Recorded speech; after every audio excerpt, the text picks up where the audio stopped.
majina anaitwa Phineas Elias, ni mbebaji wa mizigo katika meli ya Victoria. Tunashukuru kwa hichi ambacho wametuletea, kwa mama mkuu wa mkoa alivyotupambania, tumepata haki yetu. Kwa hiyo tunamshukuru sana. Sasa hizi tunajisikia amani kwa sababu hata majumbani tulikuwa tukai, tunadaiwa kodi. Sasa hizi tunaenda kumaliza tatizo hilo. Mwekezaji angehitaji sana awe analipa malipo kwa wakati ikusudi kuepusha hizi vurugu za hapa. Kwa sababu hizi vurugu sio nzuri kwa taasisi kama hizi za TPA au kwa mwenyewe huyu mzabuni, kwa sababu zinamletea sifa mbaya kwamba inaonekana kama ana uwezo wote kwa nini wa kufanya hizi shughuli. Kwa hiyo ninachokishauri kitu kingine ni kwamba viongozi wote wasituchoke na wazidi kutusaidia ili kuona kwamba sisi maisha tunayapeleka vizuri kulingana na ugumu wa maisha sasa hivi na vitu vilivyopanda bei na maisha jinsi yalivyo. Mtu ukimchelewesha hela yake anapokata ameshafanya kazi amemaliza, unazidi kumuongezea matatizo katika familia.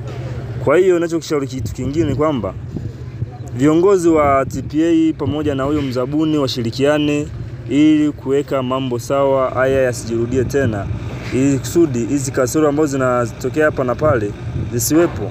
Sababu hii ni nchi ya amani, upendo, viongozi wote wanatupenda, na kila kitu ambacho wanakifanya ni wanafanya kwa ajili yetu.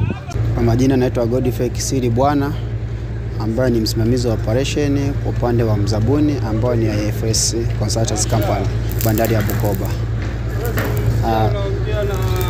Kwanza tunamshukuru mkuu wa mkoa kwa kutoa muda wake kuja siku ya Jumatatu ambayo kwa tarehe 23 kwa ajili ya kutatua changamoto ambayo ilikuwa imejitokeza hapa bandari ya Bukoba, na maagizo aliyoyatoa kwa tumeyatekeleza, na mpaka sasa hivi vijana wameshalipwa hela yao na kazi inaendelea bila changamoto yoyote.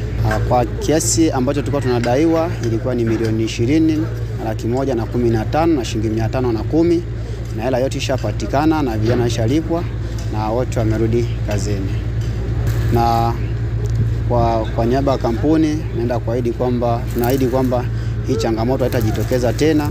Jumatatu mlikuwa na kutofanya kazi kutokana na IFS kutowalipa nini? Mkuu wa mkoa mara moja alifika hapa. Pamoja na mambo mengine, mkuu wa mkoa aliahidi kwamba atarudi leo juma ngapi?